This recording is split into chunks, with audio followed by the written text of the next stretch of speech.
The thing with me is like I've always told my audience is like I like to do pretty feminine, soft makeup. I mean, like, not so soft right now.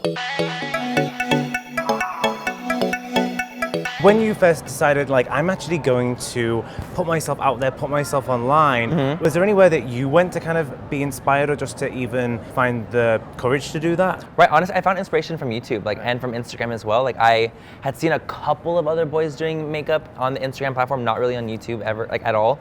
And I just thought, it would be really, really fun to kind of show my art and just showing what I loved to do, and that's why I started. It wasn't about me like wanting to do female impersonation or doing drag or anything like that. It was just about me wanting to express myself in a creative way, and I never really had that kind of freedom before growing up. So I think starting it with makeup is how I wanted to express myself.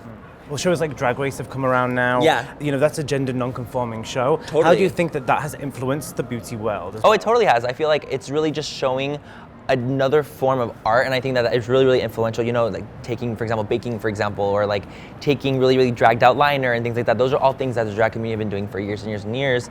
And I feel like Drag Race, for example, has really brought the drag art out front into the media, and I think that that's what makes it so like big and so much more special, because we're actually getting to see it. It's not like we are always at the club at the back of the room, like being like, okay, what kind of drag tricks are you learning? We learn it on Drag Race. It's funny to me that Drag Race started 10 years ago.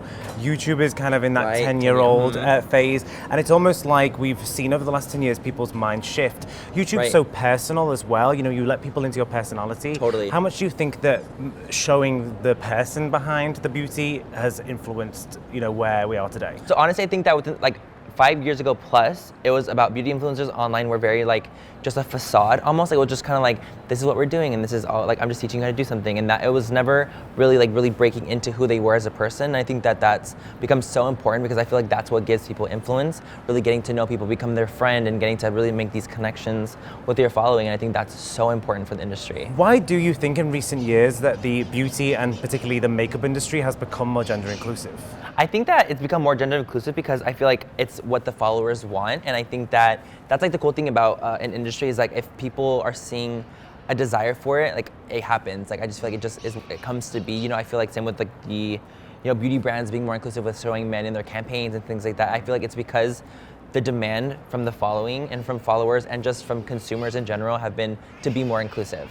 Some of the more older established brands have been a little bit slower on the uptake to be gender inclusive. sure. No one wants to kind of pander and do things to jump on a trend. How do you kind of think that brands can be more gender inclusive without, pandering? It's not really about just being plastered like, oh look, we have makeup for men. Like that's not what it is. It's just more so about like being open to the possibility of working with men in some capacity. I think that's just more so just starting the conversation with a lot of the brands. Like, hey, like this is a thing now. You should try to jump on board with it because it's not going away. So I think that's kind of what it is.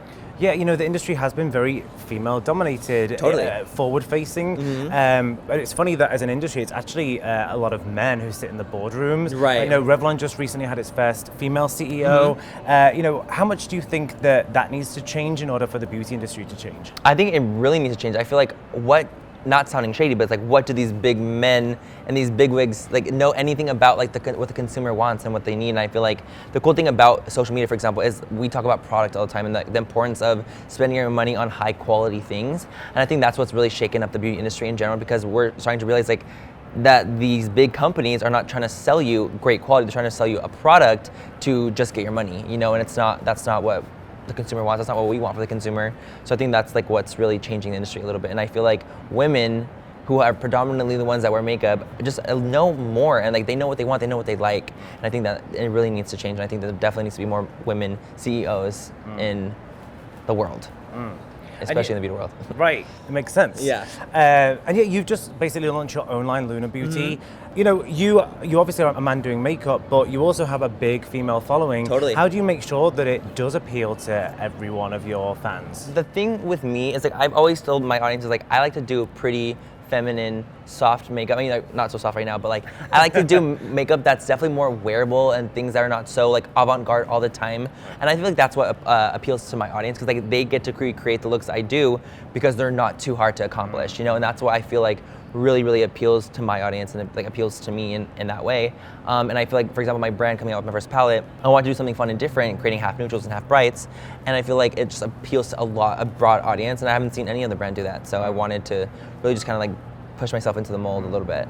Products are such a huge part of an influencer's career now that, you know, how do you make sure, because I'm sure you've had millions of offers before this. Of course. How did you make sure to get it right? Why now? Why your own as opposed to collaborating with a brand? Right. I think honestly, it's me. I wanted to have full like creative freedom. I wanted to be able to do what I wanted to do. I wanted to be able to approve all the formulas myself. I wanted to make sure that the quality was the best that it could be. And I feel like right now, like, I've been working on it for years. It's not just like a right now thing. It just was, I was able to come out with it right now, but I've been working on it for the past 2 years, you know, and I've been wanting to do this for so long. And it just was all about timing and when I could actually get my products out with the quality that I wanted.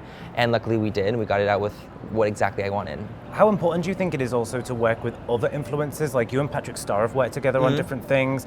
You know, what's the power in doing that, do you think, for an audience? I think it just shows, you know, inclusion. And I think it shows like just the strength in numbers and just showing a sense of community. I think it's really important to show that like it's not just about being who you are and trying to be the best and just trying to slay the whole community yourself. It's about the beauty community as a whole. Community is a big word for a lot of people. It's not just a solo community, you know? So I think it's just important to show that we all do have each other's backs and we want the best for the industry as a whole, not just for ourselves.